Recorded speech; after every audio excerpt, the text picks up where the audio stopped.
I have heard people say that love survives death, that it can travel beyond the grave, whisper through the wind, and find its way back to you. I used to believe that too until love came back wearing another man's face. Tell me, if the person you loved the most died, and then someone else woke up claiming to be him, would you believe it? Would you run? Or would you dare to touch the ghost that called you by your old pet name? Maybe you think you know what you would do. I thought I did too. My name is Diana Westfield, and this is how the ocean gave me my husband back and took everything else away. It started on a calm August morning off the coast of Monterey, California.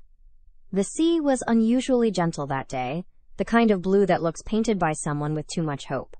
My husband, Cole Harrison, and his younger brother, Ethan, had decided to go deep-sea fishing together. It was meant to be a bonding trip. Two sons of the Harrison family empire, taking a break from corporate wars and boardroom tempests. I remember standing on the pier, waving as their yacht, the Seraphine, slipped past the fog line. Cole turned back, smiled that quiet, confident smile of his, and shouted, "Do not wait up for us." He never came back. The Coast Guard found the Seraphine 2 days later, half submerged near a coral ridge, torn open like an animal carcass. They found both brothers, still breathing barely. Cole's skull fracture was catastrophic. His pulse faint. Ethan's vitals were stronger, though his lungs had nearly collapsed from seawater. Both were placed in medically induced comas at St. John's Memorial Hospital, Los Angeles. The news networks ran the story on Loop Harrison Ayers and tragic boating accident. I stayed at the hospital for weeks. The beeping of ventilators replaced the sound of waves in my head. The nurses began recognizing me by the coffee cup I never finished. Every night I whispered to Cole, "Come back to me." But sometimes, I swear I could feel another presence in that room, a pulse that did not belong. One morning, a month later, I walked into the ICU and the nurse said softly, "He is awake." My knees gave out. I rushed to the bed and saw Ethan's eyes open, dazed, confused, trembling. The doctor called it a miracle. But then he looked at me and said the words that froze my world still, "Diana, it is me, Cole." At first, I laughed. Then I cried. Then I stared into those eyes. Ethan's gray-green eyes, not Cole's deep brown, and yet there was something in them. Something disturbingly familiar. He called me Dee, the nickname only Cole ever used. He remembered the coral bracelet I lost on our honeymoon in Maui. He knew the code to our penthouse alarm, the pattern of 3 short, 1 long, 1 short.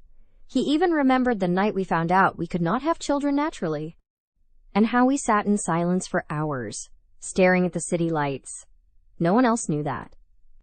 The doctors said Ethan was suffering from identity dissociation syndrome, a rare condition after trauma. But I did not want science. I wanted my husband. At first, everyone dismissed it as grief. "He is confused," said Dr. Patel. "It is a psychological coping mechanism." But the way he looked at me, it was the same way Cole did, down to the little tilt of the head when he was trying to read my mind. I fought it for days, told myself it was impossible. Yet each detail chipped away at logic. He knew our wedding song, Moon River. He remembered the scar on my shoulder from that camping trip in Big Sur. He whispered the phrase only Cole ever used when he wanted me to forgive him, 3 taps, 1 promise. And the strangest thing, when I sat beside him, holding his hand, his heart rate calmed, like muscle memory reaching across death itself. I can almost hear you now, watching this and typing your comment. "She is delusional. She just wants to believe her husband's alive." Maybe you are right, but tell me if grief had a face, and that face kissed you like before, would you push it away? Ethan or Cole, as he insisted, was moved to the Harrison estate for private care. My mother-in-law, Margaret Harrison, was not pleased. "Diana, stop indulging this nonsense," she said, her pearls catching the light like tiny accusations.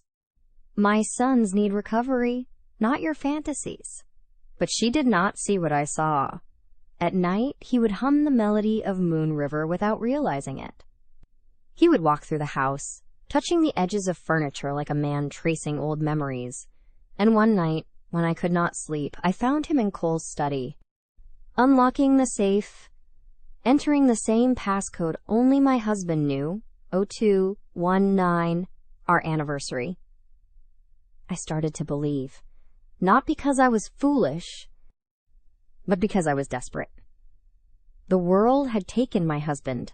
Maybe fate was giving him back in another shell. Weeks passed, and the illusion became life. We fell into the rhythm of something both familiar and forbidden. Ethan Cole made coffee the same way. Extra cream, 2 sugars. He reached for my hand in the morning, just like before. Every moment felt like trespassing on heaven. But heaven has boundaries.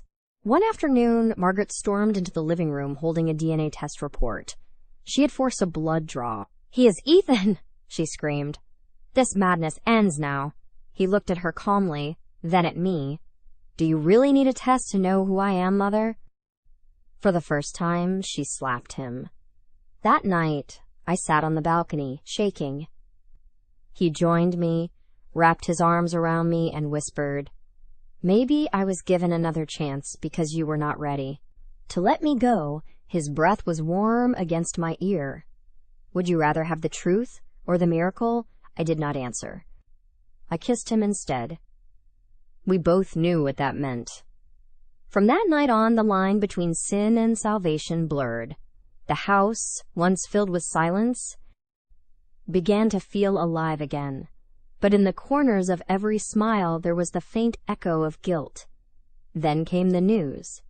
I missed my period. The test came back positive. Pregnant. I remember staring at that little pink line like it was a ghost, too. Who was the father? The man whose body I touched, or the soul I believed in? Margaret's reaction was predictable. She called it an abomination. "You will ruin this family," she hissed. "Our stock will crash. Our name will rot."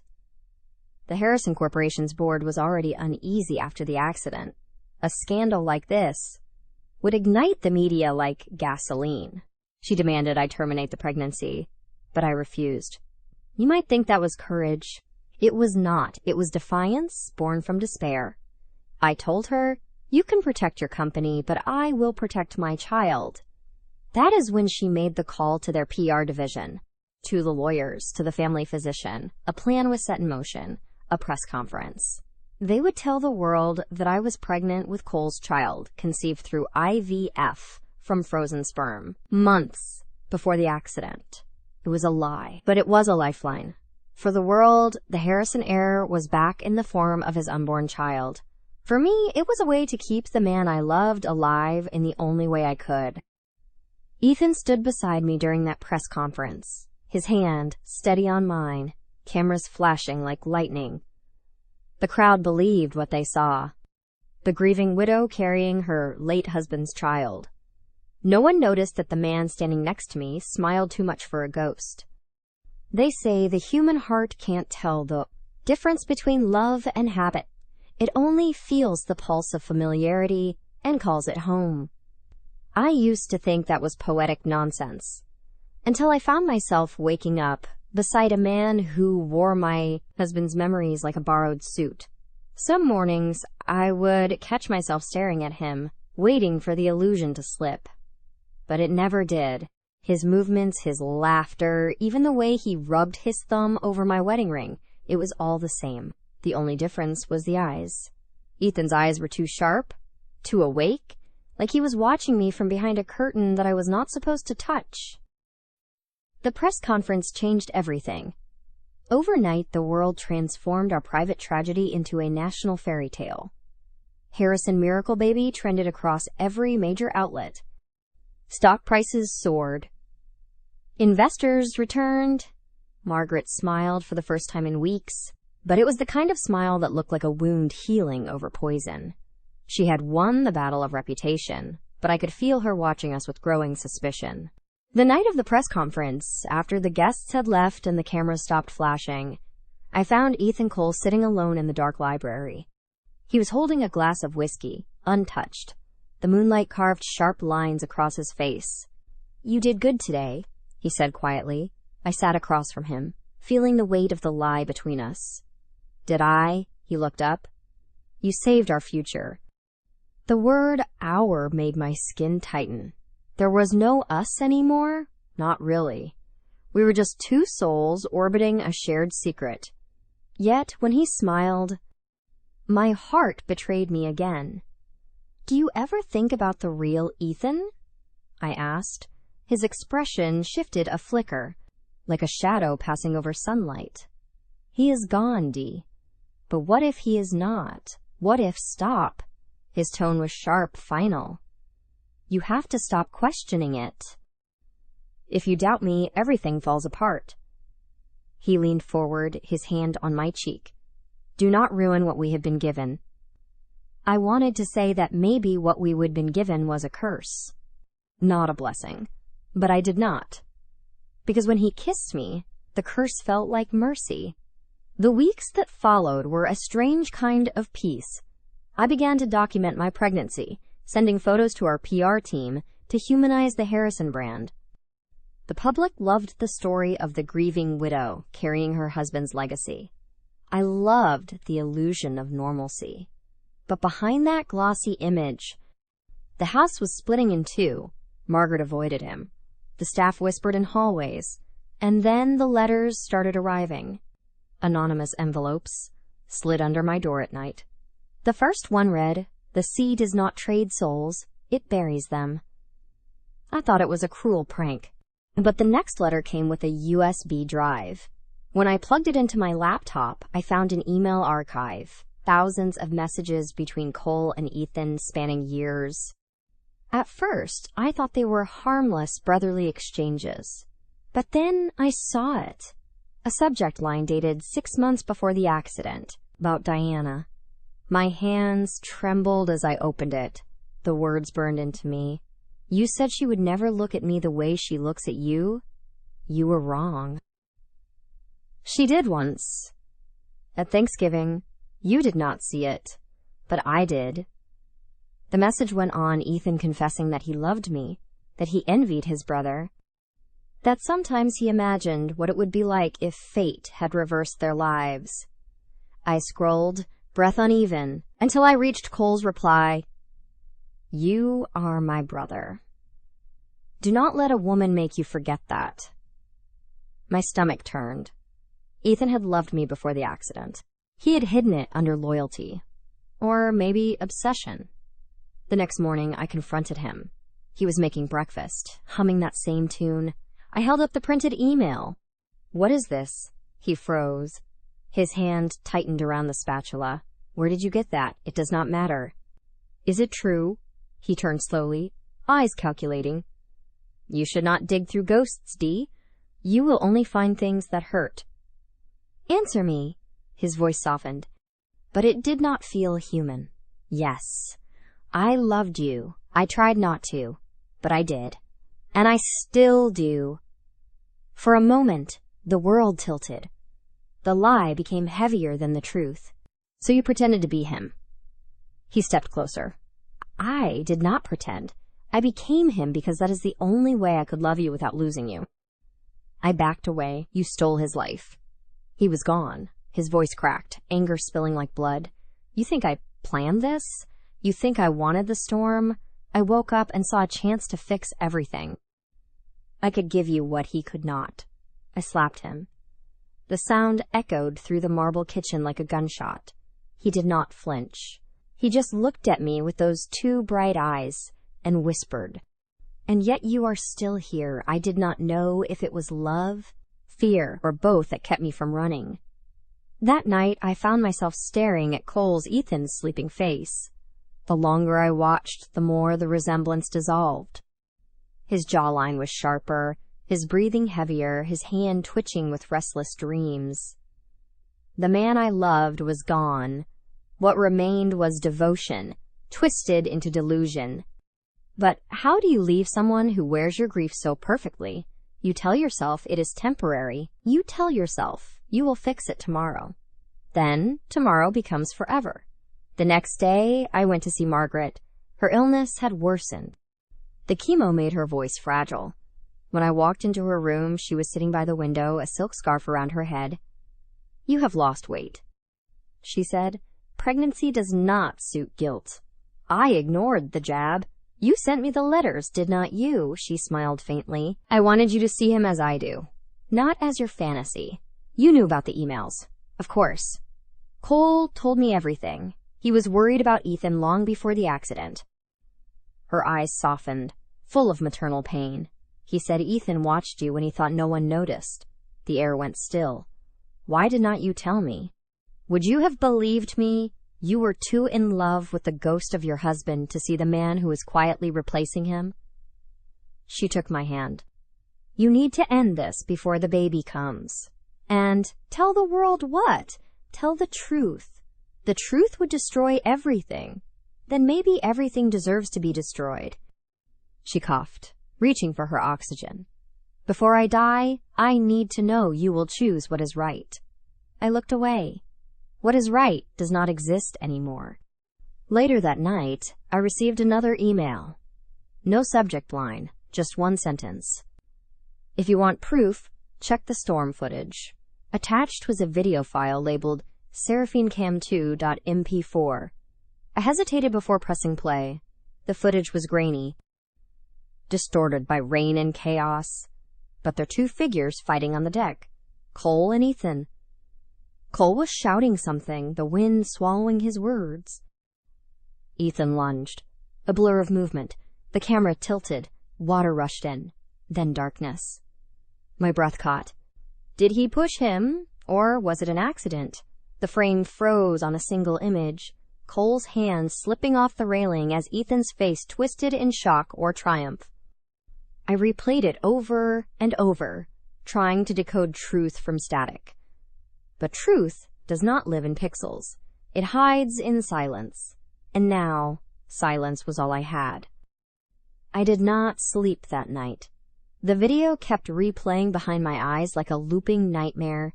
I could not turn off. Every time I blinked, I saw Cole's hand slipping, the storm swallowing him whole. In Ethan's face, half shock, half something else. Maybe grief. Maybe victory. Maybe both. Have you ever realized, too late, that the person standing beside you was the one who broke what you are still trying to fix? Tell me, would you rather live with a lie that loves you or a truth that kills you? By dawn, I had made my choice. I hid the USB drive in a box of old baby clothes in the attic. I told myself it was for the child's future, but really, it was for my sanity. When I walked downstairs, Ethan was already awake, standing by the window, watching the sunrise like it owed him something. "Rough night?" he asked without turning. His voice was calm, too calm. "You could say that. You have been distant. So have you." He looked at me then. Really looked, and I saw a flicker of fear cross his face. "You found something, did not you?" My heart thudded.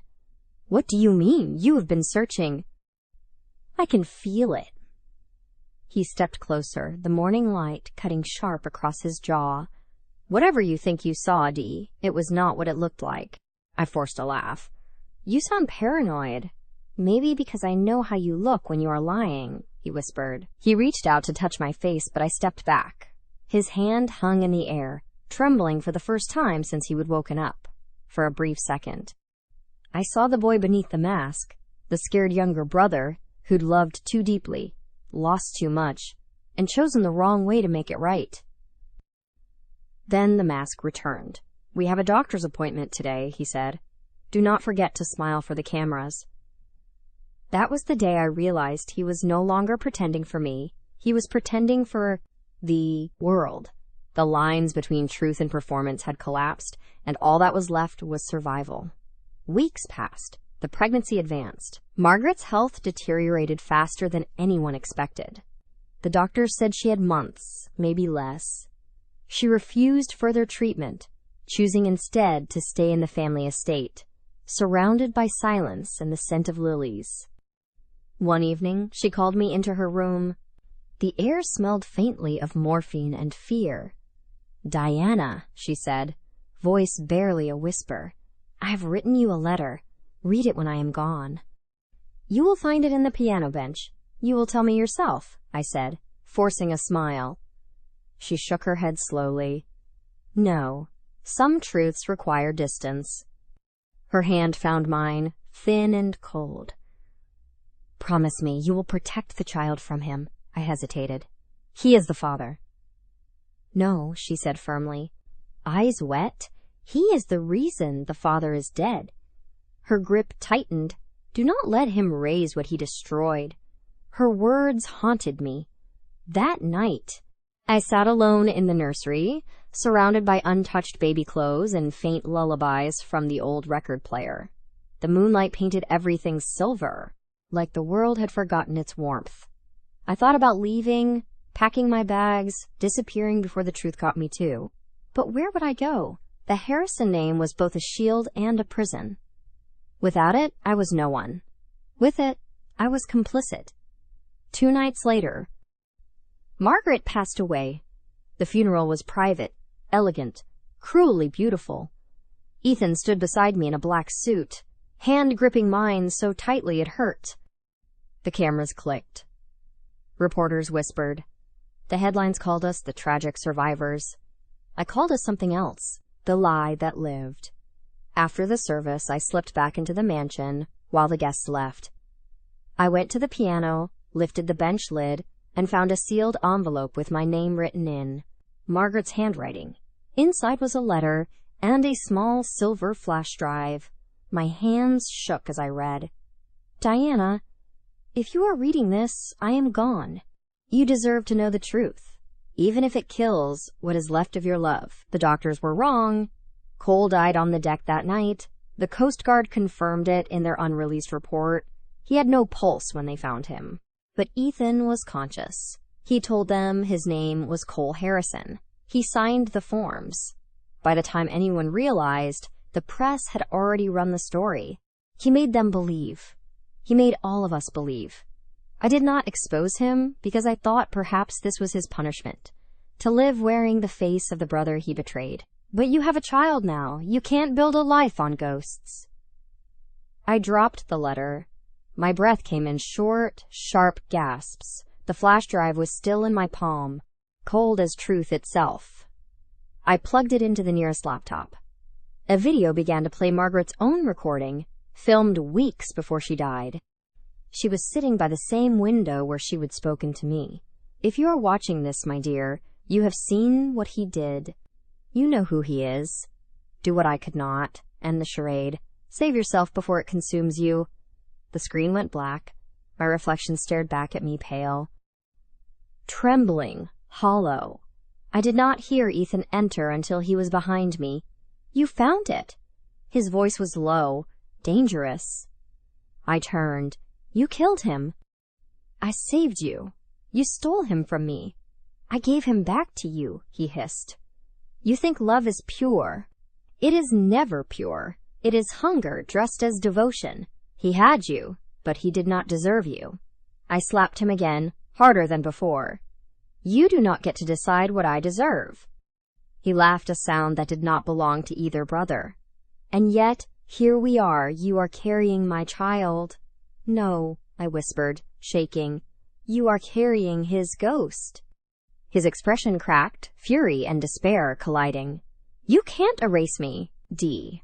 Even if you tell the world who would believe you, they will call you unfit, delusional, the grieving widow who slept with her brother-in-law. He stepped closer, voice softening to a whisper. You need me. The world needs the miracle. Then the world can burn. I shoved past him, grabbed the letter, and ran upstairs. My mind was spinning, my body trembling. I packed a small bag, documents, phone, ultrasound photos, the USB drives. But before I could leave, the lights flickered. He had cut the power. The house plunged into darkness. I heard his footsteps echo in the hallway. Diana, he called. Let us stop pretending. You are not leaving. I hid in the nursery, the only place that felt safe. My back pressed against the crib. The faint ticking of the mobile above me was the only sound. His shadow filled the doorway. "You think I am a monster?" he said softly. "But monsters do not love. I do." I could smell the sea on him, the same scent from that night. He took one step forward. "You and we are the only ones left who remember him. That makes us the same." I raised the flash drive like a weapon.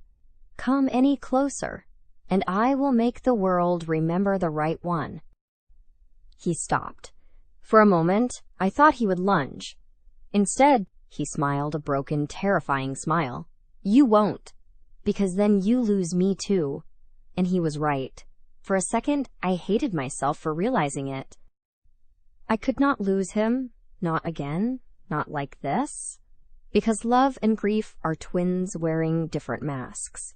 One destroys, the other deceives. Sometimes, I could not tell which one I was holding. The thing about living with a lie is that eventually it stops feeling like a lie and starts feeling like gravity, invisible, relentless, always pulling you in the same direction, whether you want it or not. Time did not stop just because I knew the truth. The baby kept growing. The world kept spinning. The Harrison Corporation kept printing money off the myth of the miracle heir. And I kept waking up next to the man who killed my husband and decided to wear his life like a tailored suit. By the third trimester, the cameras loved me even more than they loved the company. "You are glowing," reporters would say, shoving microphones in my face as I stepped out of black cars and into charity galas. "Cole would be so proud," investors whispered, eyes wet with performative grief. They all believed they were talking to his widow and his unborn child. No one realized that the man standing beside me, hand resting on my belly, was the brother who had let him fall into the sea and never corrected the world when they called him by the wrong name. Have you ever stood in a room full of people and felt like the only corpse? There was you. Some days I played my part so well I almost forgot I was acting. Other days, the weight of what I knew pressed against my chest so hard I could not breathe. Late at night, when the house was quiet and Ethan was asleep, I would lie awake and trace circles on my stomach, feeling the baby roll and kick. "I do not know who your father is anymore," I would whisper into the darkness. "But I know who I am. And I know I am going to keep you safe. Even if it means I have to become something uglier than the truth."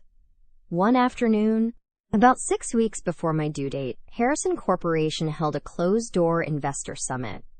It was meant to reassure everyone that our trajectory was stable, that the future was bright, that tragedy had transformed into inspiration. The building's conference center was all glass and steel, suspended above downtown Los Angeles like an altar made for worshiping money. I wore a fitted black maternity dress, minimalist jewelry, and a smile I would practice in the mirror, soft, grateful, untouchable. Ethan, still cold to everyone else, stood on stage and talked about legacy and resilience. His voice carried the exact cadence of my husband's speeches.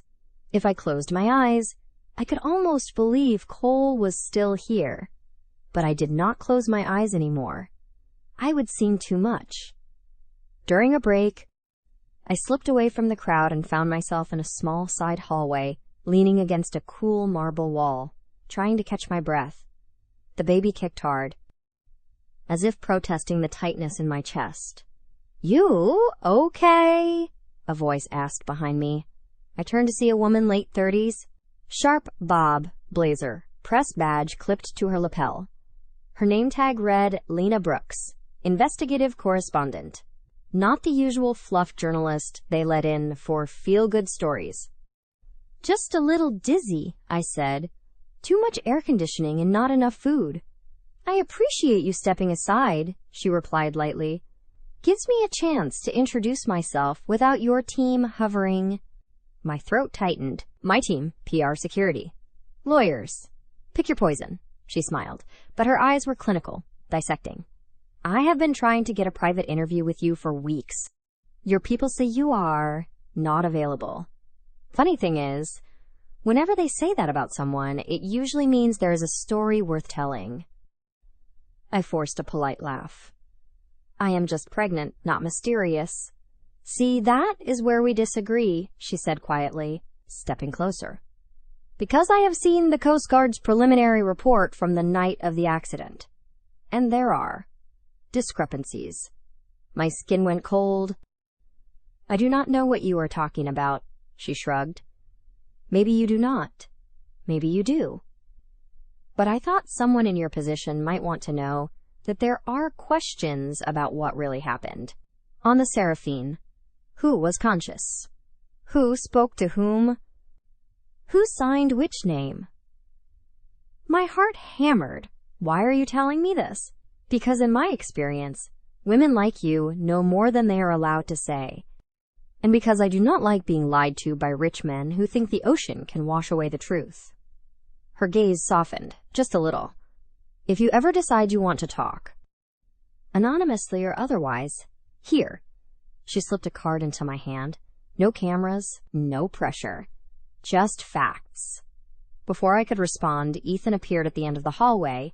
His smile was charming enough for a magazine cover, but his eyes were all calculation. There you are, he said. We were looking for you. Lena's expression snapped back into professional neutrality. Mr. Harrison, she said. Big speech. Very moving. Investors love a good redemption arc. Glad to hear it, he replied. His hand slid around my waist, possessive. We were just finishing up, I added quickly, tucking the business card into my clutch before he could see it. Lena gave me one last look, a question, a warning, a promise, then walked away. That night, back at the estate, he was uncharacteristically quiet at dinner. No jokes, no humming, just the soft clink of silverware against porcelain and the static tension between us. Someone's been talking to you, he said finally, without looking up. What makes you say that? Because you are breathing like a woman who is trying not to drown. He set his knife down, still not meeting my eyes. Was it a reporter? An investor? My mother's lawyer? You do not get to interrogate me, I snapped. You are not the only one who is allowed secrets, he smiled without humor. Our entire life is a secret, D. That is the only reason it still exists. Our life, I repeated. You mean your performance? His gaze finally met mine, sharp, dangerous, wounded. If I am performing, you are my co-star. Do not forget that. I stood up, my chair scraping loudly. I am carrying a child, not a script. Maybe you should remember that before you decide what role I am supposed to play. I walked out before he could answer. In our bedroom, I locked the door, sat on the floor beside the bed, and pulled Lena's card from my clutch. Her email address, her number, the logo of her network. It felt like holding a detonator. That night, I did not sleep either. At 3 a.m, I sat at my laptop, the baby turning somersaults inside me, and opened a blank email. My fingers hovered over the keys. I knew that once I started typing, there would be no going back. Hello, Ms. Brooks, I finally wrote. You were right. There are things you do not know about what happened on the Seraphine. I can't talk in person yet, but I can send you something. I attached a compressed folder, copies of the Coast Guard footage, Margaret's letter, the video she recorded, and a redacted version of the email archive between the brothers. Not everything, not yet. Just enough to start a fire.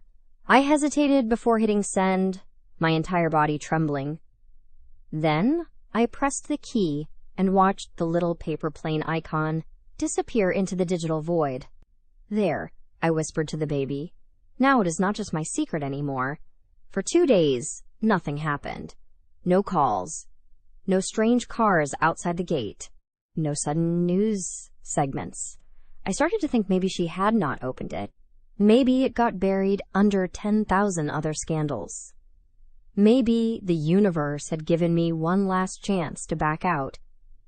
Then the teaser aired. I was in the living room, half reclined on the couch, scrolling through baby name lists that all felt wrong, when the TV behind me shifted from a commercial to a promo. Coming up next week, the anchor's voice announced, an exclusive investigation, the Harrison Miracle, What Really Happened at Sea, our own Lena Brooks uncovers new evidence that could change everything you thought you knew about one of America's most powerful families. My blood had turned to ice. On screen flashed a blurred image of the Seraphine in the storm, a silhouette of two men arguing on deck, documents with blacked out lines, headlines about the accident. Then, did the wrong brother come home? The promo ended. The room went silent. My phone buzzed. Ethan. Living room. Now. His voice was calm, which terrified me more than if he would have been screaming. I walked back in and found him standing in front of the TV, remote in hand. The replay paused on the image of the storm-tossed yacht. "You would not know anything about this, would you?" he asked. I met his gaze. "You think I control the news now, too. I think you have been talking to people you should not." He said, "My mother's files are missing.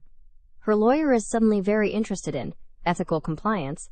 And now this, maybe the truth, has a way of floating up," I replied quietly, "even if you anchor it." He took a step toward me. "If this airs, everything collapses. The board will turn. The stock will crash. They won't just come for me. They will come for you.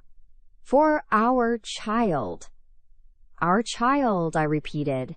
"You mean the one you think you can hide behind?" "I mean, the one who will grow up in a world that either reveres their name or spits on it." He snapped. "You think kids do not pay the price for their parents' sins?" He exhaled slowly, trying to rein himself in. "If you did this, you need to fix it. Call her. Tell her you were confused, grieving. Say you made a mistake? Did I asked. Or did I finally do something right?" His face twisted. Something ugly surfacing beneath the charm. "You are not as innocent as you like to pretend, Dee.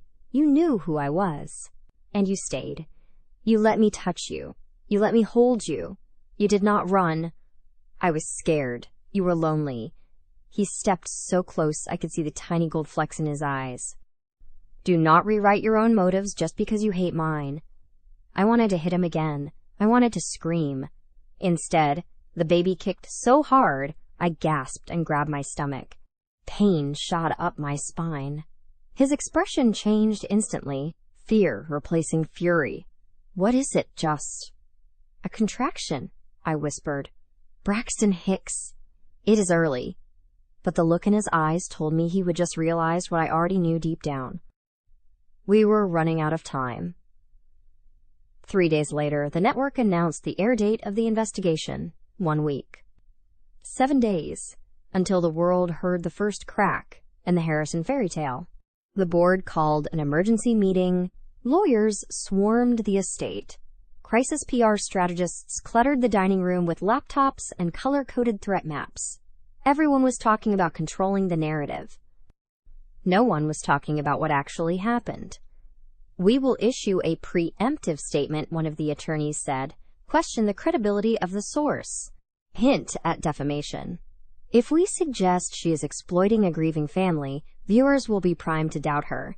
We can lean into the miracle angle." The PR director added, "Make this about resilience, faith, second chances. America loves a redemption story more than it loves the truth." I sat in the corner, hand resting on my swollen belly, feeling like the stage prop everyone had forgotten was alive. Finally, I spoke. "What if," I said slowly, "instead of trying to bury it, we redirected it?" The room fell silent. All eyes turned to me. "Go on," the lawyer said. "People already think our story is too perfect," I continued. "A tragic accident. A surviving heir. A miracle baby. It sounds like something a PR team wrote, but if we admit that there were complications, questions, emotionally driven mistakes, we look human, flawed, relatable, not fraudulent." Ethan stared at me like he did not recognize me. "What are you suggesting?" "We do not deny everything," I said. "We acknowledge that the night of the accident was chaotic, that you struggled with survivor's guilt, that identities were confused in the immediate aftermath. We frame it as a story of psychological trauma, not deception. You go on record about how lost you felt, how you tried to live for your brother, how the pressure broke you. People forgive broken more than they forgive calculated. The PR director nodded slowly. We could work with that. Vulnerability sells. If we soften the edges, her story looks exploitative instead of heroic. Ethan's jaw tightened. So I become the tragic, confused soul who just accidentally stole my brother's life. Is not that what you have been playing this entire time? I asked. The room held its breath. For a second, I thought he would explode. Instead, he smiled tightly. Fine, he said. If we are going to put on a show, we might as well rehearse. The next few days were a blur of mock interviews, coached answers, carefully curated emotion.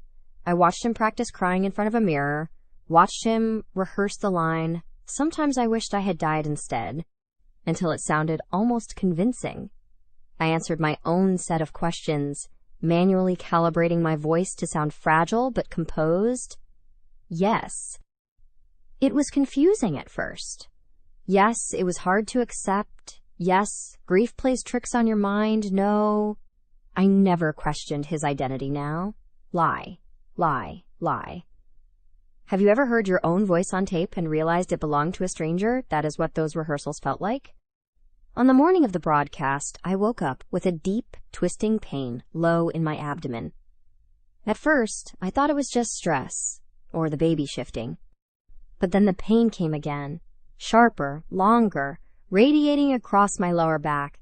My water broke 30 minutes later, soaking the pristine white sheets Margaret had chosen before she died. Timing, it seemed, had a cruel sense of humor. "We need to get you to the hospital," Ethan said, pacing, grabbing bags, shouting at staff. "Now!" "The broadcast?" I gasped between contractions. "It is tonight." "The baby does not care about the schedule," he snapped, then forced his voice to soften. "We will handle it. The lawyers will handle it. You just focus on breathing." The drive to St. John's Memorial Hospital felt like a grotesque echo of the night of the accident, rain starting to fall.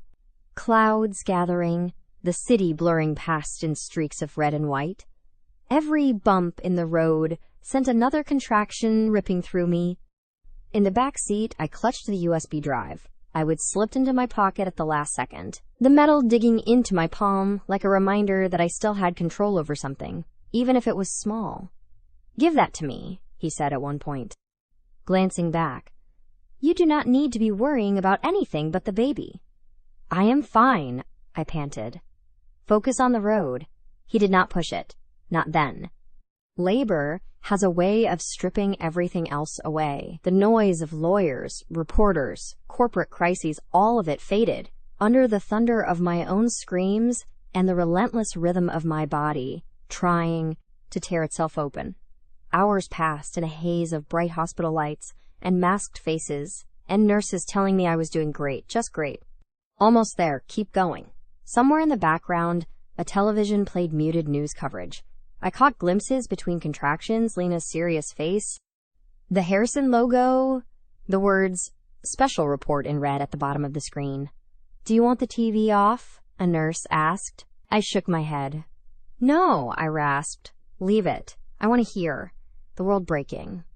At some point, Ethan disappeared from the room to take a call from the legal team. When he returned, his face was drained of color. "They aired some of the footage," he said. "Holony, the deck. Holony, the storm." Enough to raise questions. Not enough to convict me. "Not yet," I whispered. Teeth gritted as another contraction surged.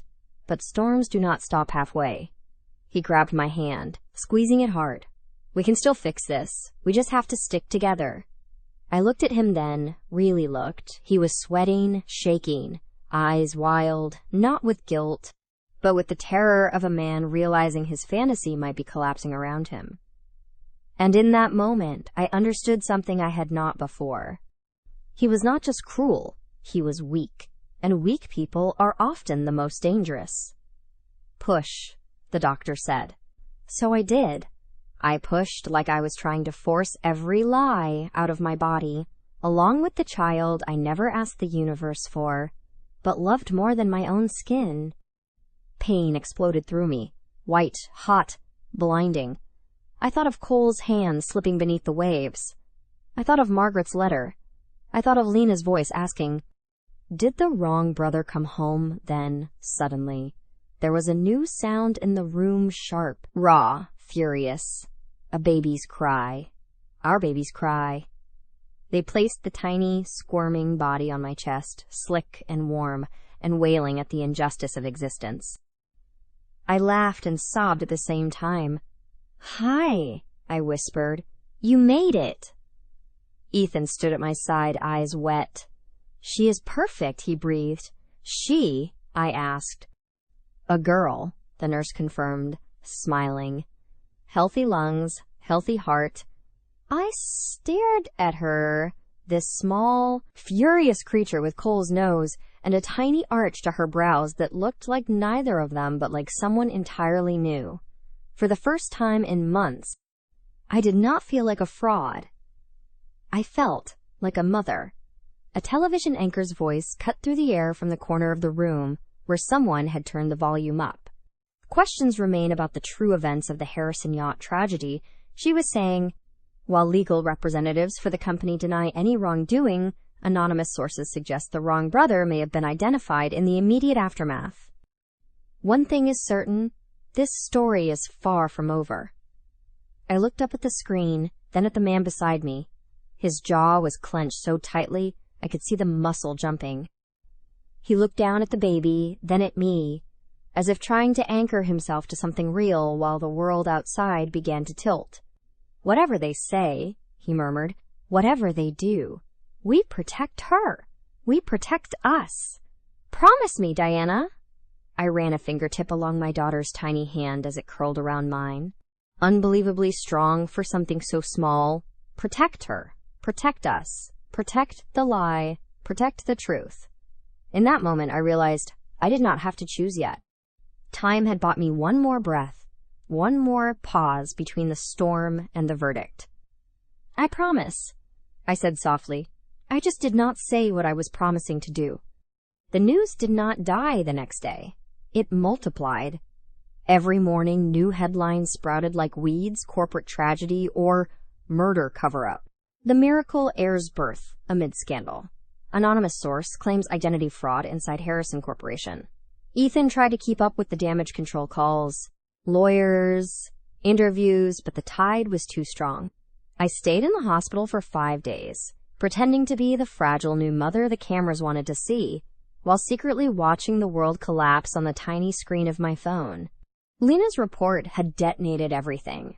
Anonymous emails leaked from the Coast Guard. Old photos of the brothers resurfaced. Even stock analysts whispered about moral instability and leadership. Every time I looked at my daughter, I thought, "You were born in the eye of a storm." She had Cole's calm expression, a softness around the eyes that did not belong to Ethan. I named her Haven because she was the only one I had left. Ethan came in one evening, still in the same suit from his latest meeting, face pale, tie loosened. "The board's calling for a temporary leave of absence," he said. "They want to reevaluate my position." I said nothing. "They are turning on me, Dee. After everything I built." "You mean everything you stole?" He flinched, but did not argue. "I can fix it. I just need the public to see us together. Happy. United." "United? In what? Lies?" "In survival," he snapped. Then softer. "Do not make me lose you too."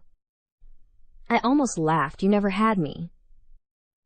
That night, while he slept in the visitor's chair beside the crib, I took Haven in my arms and whispered to her, "One day you will learn that truth does not set people free. It burns them. And I am not sure yet who deserves the fire." When we went home, the house felt different, emptier, colder, as if Margaret's ghost had finally left and taken the warmth with her. The press trucks were parked beyond the gates, their camera lenses glinting like watchful eyes. Inside, every clock seemed louder, every corridor longer. Ethan busied himself with crisis meetings. I busied myself pretending to heal. But at night, I wrote letters to Haven, to Cole, to myself, letters I never meant to send. I kept them in a locked drawer beside the bed, right next to the USB drives. On the 5th night home, I woke to Haven's cry and realized Ethan's side of the bed was empty. I found him downstairs in the library, watching the news replay on mute. Footage of the Seraphine flickered on the screen. He was holding a gun. "What are you doing?" I asked quietly. He did not turn. "They want me to resign. Admit guilt. They think they can erase me." "Put it down." He smiled without looking at me. "Maybe I should. Maybe that is the only way anyone wins." "Do not. You dare leave me with your mess." He turned then, eyes bloodshot. "My mess. You sent the files. You started this." "Because I could not keep living your lie."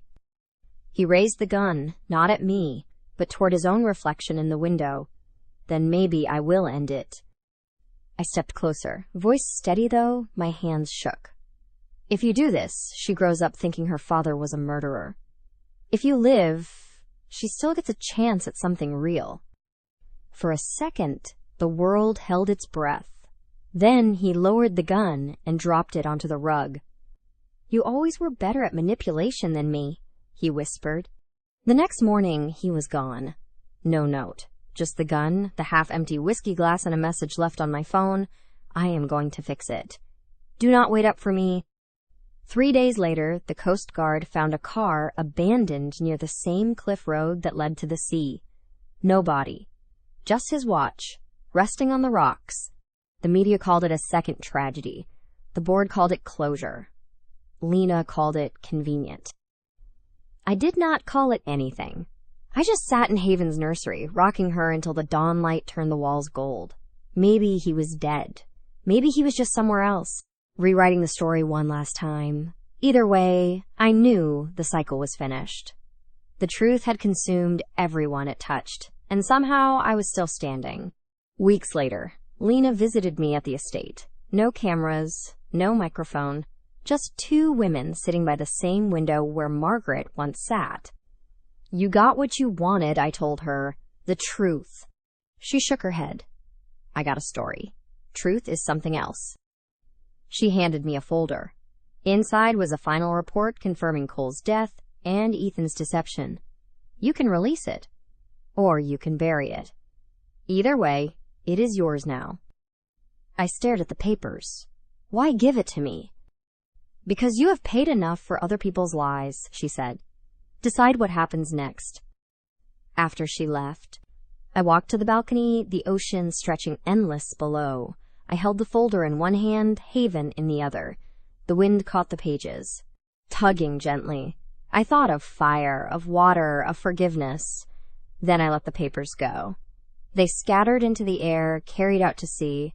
Maybe the ocean could keep one more secret. When Haven stirred, I whispered to her, "Your father was 2 men. One I loved, one I feared. Maybe someday you will understand that they were both part of the same story."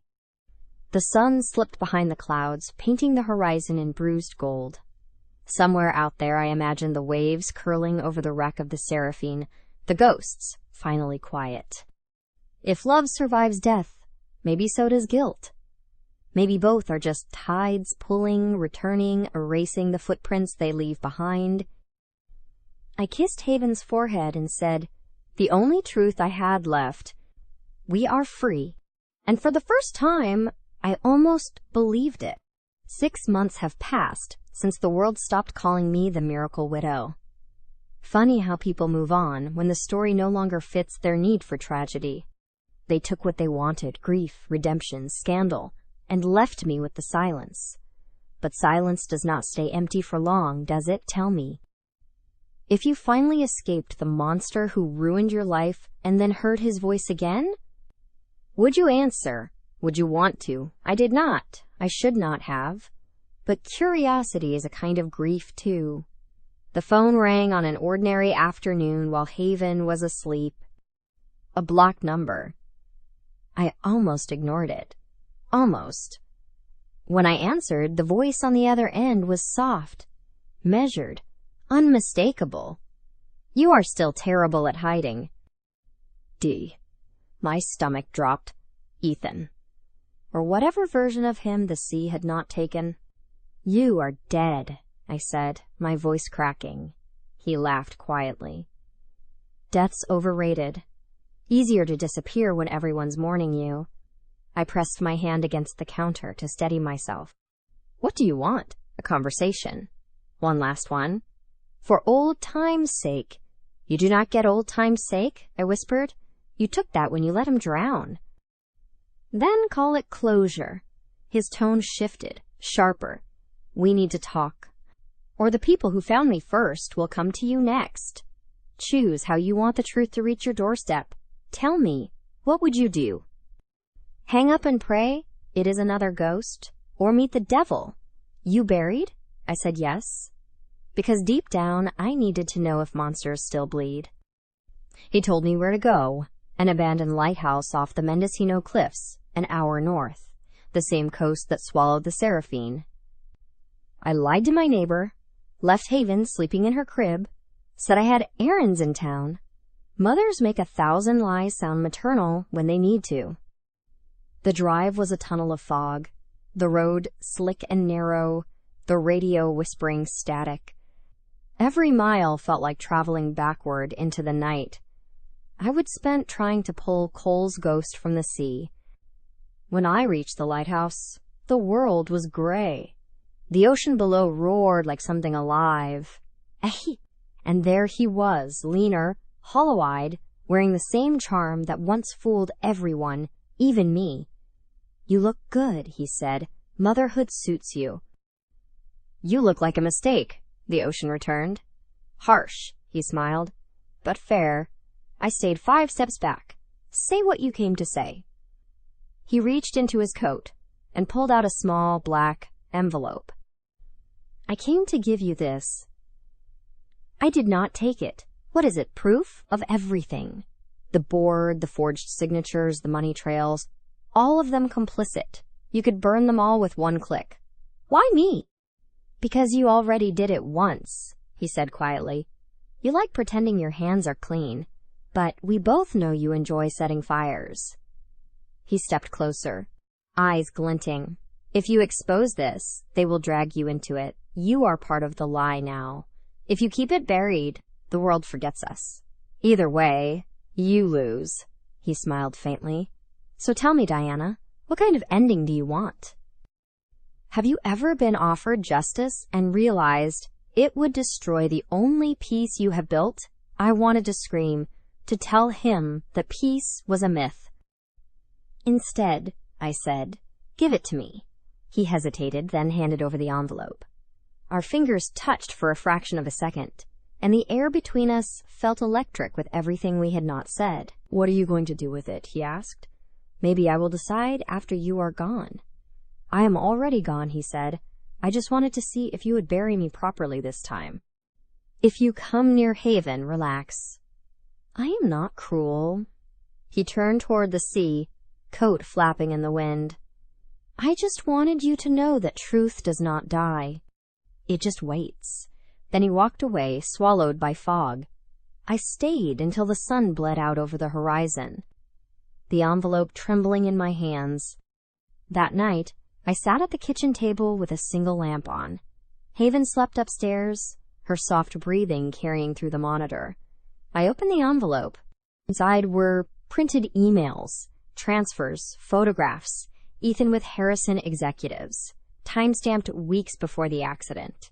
He had been negotiating control of the company, and Cole had found out. The fight on the yacht had not been a tragedy. It was a boardroom war that spilled into the sea. If I released this, the entire empire would collapse. Tens of thousands of jobs. Millions in pensions. Cole's name reduced to a headline. Murdered by his brother in a corporate coup. I could almost hear the networks rehearsing it. I poured whiskey into a glass I did not drink from. "Tell me, if you could destroy the truth to protect your child, would you? Would you burn justice for peace?" The next day, Lena Brooks called. "You have been quiet," she said. "Too quiet. Motherhood, I replied. It eats time. It does not eat fear, she said softly. He is alive, is not he? My silence was answer enough. Diana, listen to me. If he contacts you again, do not meet him. The investigation's widening. People are scared. Desperate men make desperate moves. What if the desperate one is me? Then make sure you are the one still standing. She paused. Whatever you do, document it. Do not let him write the ending. Maybe I already did, I murmured and hung up. 2 days later, a black SUV parked near the cliff road again. I watched from the window, holding Haven. The car did not move for hours. At dusk, it was gone. That night, I checked the locks 3 times, then sat by the crib and watched my daughter sleep. You deserve better than ghosts, I whispered. Better than this. The next morning, I drove into town with the envelope. The air smelled like rain, the kind that erases everything it touches. I stopped at a small post office and bought a plain, padded envelope. Inside, I placed the documents, sealed it, and wrote a single name on the front, Lena Brooks. Then I hesitated. Haven's tiny photo sat in my wallet. Peeking out like a plea. What would she think of me one day? Would she call me brave or foolish? Would she thank me for saving her future? Or hate me for burying her father's past? I slid the letter into the mail slot. The sound it made, a soft metallic thud, felt like a verdict. That night, the news broke. Harrison Empire under federal investigation.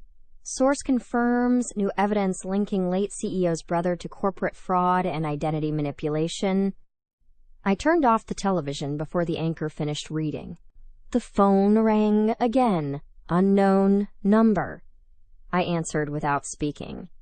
So you chose the fire, Ethan said. I had to. You always did like being the heroine. Heroes do not exist, I said. Just survivors. Then I guess this is goodbye. Ethan, do not hurt yourself. He laughed softly. Do not worry, Dee. The sea already claimed me once. It knows the way. Click. The next morning, they found his car at the cliffs. No body this time either, just footprints leading to the edge and a note wedged under a rock. No words. Just the same coral bracelet I would lost years ago. The one Cole had found and kept. I did not cry. I did not believe in endings anymore. Weeks passed. Reporters camped outside the cottage, waiting for me to speak. I did not. The investigation swallowed the Harrison dynasty whole, dragging names I did not even know into the headlines. Cole's name, however, was cleared. Lena's story painted him as the honest man caught between 2 brothers, one loyal to power, one loyal to love. America loves its martyrs. When the chaos finally died down, I took Haven to the shore. She could stand now, clumsy and determined. The sky was a bruised purple, waves breaking gentle against the rocks. Do you remember him? I asked quietly, knowing she could not answer. Would you want to? She laughed, chasing the foam. I smiled despite myself. Maybe that is better. Maybe forgetting is a kind of freedom. I turned to the camera. Yes, yours, the one watching this. You have stayed through every twist, every ghost, every lie. So tell me, what would you have done? Would you have met him? Would you have leaked the files? Would you have protected a man who killed your husband just to keep your child's name clean? Go ahead, write it below. Tell me your version of right and wrong, because I am not sure mine exists anymore. The tide was coming in fast, swallowing our footprints. Haven squealed, clapping her tiny hands. I picked her up, felt her heartbeat against mine. We are safe now, I told her, though I was not sure I believed it. Maybe monsters never die. They just change shape until you learn to live with them. As the sun sank into the ocean, I whispered to the wind, if love survives death, maybe truth survives lies. The waves answered, soft and endless. Haven giggled, reaching out toward the horizon, as if she could touch the light itself. And maybe, in that moment, she did. They say time heals everything. I do not know who started that rumor, but they have clearly never tried scrolling through years of their own trauma in the comment section. Because time does not heal, time archives. It stores every choice, every lie, every what would you have done in a box you carry around forever. And sometimes that box is labeled full video, 2.3 meters views, comments on. Yes, I read them. Of course I do. That is the first question a lot of you asked. Diana, do you read the comments? I do. I should not. But I do. Some of you called me a survivor. Some of you called me an accomplice. A few of you said you would have kept quiet, taken the money, and raised Haven in luxury. One of you wrote, if the monster loves you and the world does not, why not stay with the monster? I think about that one more than I should. It has been 5 years now. Haven is in kindergarten. She likes sea otters, purple crayons, and asking questions I do not know how to answer yet. The interviews, the investigations, the awards, those all faded. The internet moved on to new villains and new saints. But some nights, when she is asleep and the house is finally quiet, I pour a glass of wine, open the video platform where you first heard this story, and I watch the view counter tick up by a few more numbers. Someone, somewhere, is still pressing play. Someone is still deciding whether I am a liar or a martyr. You. Maybe, right now. One of the most popular comments says, I do not understand why she sent the files. She destroyed her own life for the truth. Let me answer that properly. Since the talk show hosts never let me finish. I did not destroy my life. I changed its shape. There is a difference. When you live inside a lie long enough, the truth does not come as a cleansing wave. It hits like a demolition blast. It tears down the walls, leaves you choking on dust, wondering if there will ever be anything but rubble. But beneath that rubble, there is a floor you can finally stand on.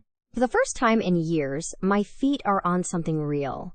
Not marble, not corporate glass floors, not the deck of a doomed yacht, just worn wooden planks in a small rented house by a quieter, kinder stretch of ocean. You ask me if I regret it. Here's the honest answer. I regret that there was ever a choice to make. I regret that love came wearing two faces, and one of them belonged to a man who hesitated when my husband's fingers slipped from the railing. I regret that I let grief make me blind long enough for a monster to think he was loved. But do I regret pressing send? No. Because now my daughter will grow up in a world where her father's name is not a lie I have to perform every day. Some of you commented, you never really answered who is Haven's father. Biologically, legally, spiritually, you love labels. You think they will help you file things away. But here's what I have decided. Her father is a story I will tell her when she is old enough to carry it without drowning. She will know that there were two brothers. One who loved cleanly, and one who loved like a storm, desperate, consuming, selfish. She will know that both of them shaped her life. She will also know that none of it was her fault. And then she will decide what to call them. Maybe one day she will watch this video.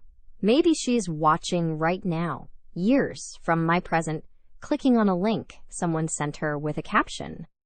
Is this really your mom? If you are, Haven. Yes, it is me. And no, you do not owe forgiveness to anyone in this story, not to me, not to him. Forgiveness is a gift, not a blood tax. Another question I see a lot, do you think Ethan really died the second time?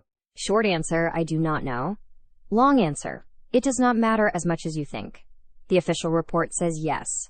Presumed dead is such a neat little phrase. Is not it so clean? So easy to print. A car near a cliff. Footprints. The ocean below. It was poetic enough for the public, but the ocean and I, we have an understanding now. It does not always keep what it is given. A few months ago, I got an email from an untraceable address. No subject line. No body text. Just an attachment. A blurry photo taken in what looked like a crowded train station in another country. The image was grainy, shot from a distance, but the outline was familiar. A man standing alone near a pillar, shoulders slightly hunched, head tilted the way Ethan used to tilt his when he was listening to something only he could hear. I zoomed in until the pixels broke apart. No face. No certainty. Just a feeling in my bones, the same one I had when I first walked into that hospital room and saw my husband's memories looking back at me from another man's eyes. At the bottom of the email, there was one line: "Some ghosts learn how to buy a ticket instead of sinking." No signature, no trace. So let me turn that question back on you. If the man who ruined your life might still be out there, would you chase him, turn him in, hunt him down so the story could have a clear ending? Or would you do what I did? Close the laptop, check your daughter's door, and decide that some ghosts are safest when you let them keep walking. I chose to stay still. I did not forward the email to the FBI or Lena or anyone else. Maybe that makes me a coward. Maybe it makes me something worse. But here's what you do not see. Every moment I spend looking for him is a moment I am not looking at her. And I have already wasted too many years staring at the wrong face. Haven is learning to read now. Sometimes she curls up next to me with her picture books and asks why grown-ups in the news always look so angry. I tell her it is because adults forget that every decision they make lands somewhere on a child's shoulders. She nods solemnly, like she understands more than I want her to. One evening, she pointed at a newspaper folded on a stranger's table in a cafe. There is a photo of Cole next to an article about leadership, legacy, and ethical reform. "Is that my grandpa?" she asked. "That is someone who tried to do the right thing." I answered. "Did he?" she pressed. Kids do not let you off the hook with vague answers. "He tried," I said. "He did not always succeed. None of us do." "What about my dad?" she asked. And there it was, the question I would been rehearsing for 5 years. I looked her in the eye and told the edited truth. "Your dad was 2 men," I said. "One who loved me kindly, and one who loved me badly. Both of them made choices that hurt people. But you," I tapped her chest lightly, "you are not their mistake. You are my choice." She thought about that for a long time. Then she said, "So I get to choose who I am?" "Yes," I told her. "You do. That is the ending I want you to understand. Not the headlines, not the arrests, not the presumed deaths. The real ending is this: a little girl running along a calmer shore, laughing as the waves chase her, while her mother watches and decides, every day, not to drag the past into the present more than necessary. You ask me if I am happy now. Happiness is not the right word. I am. Awake. There is no more fog, no more pretending not to see the storm coming. If Ethan is still alive out there somewhere, he is a man without a stage, without an audience, without my face to mirror his illusion back at him. That is a different kind of punishment than prison, and I am not sure which is worse. So here's my last question for you. Since you have asked me so many, if you were me, and one day there was a knock at your door, and you opened it to find those familiar eyes standing on your porch. Older, more haunted, no cameras, no lawyers, no empire, just him. What would you do? Slam the door, call the police, let him say his last sentence, and close the circle? Type it right now. I will probably read it later, when the house is quiet and Haven is asleep and the ocean is louder than my thoughts. For now, I am going to turn off this camera, close this chapter, and tuck my daughter into bed. Somewhere out there, the sea is still moving, still erasing footprints and returning things it was never meant to keep. Maybe it kept him this time, maybe it did not. But here, in this small, imperfect life I rebuilt from the wreckage, there is finally a place that feels like something I never thought I would have again. Not forgiveness, not justice, just a haven. And that, for me, is enough.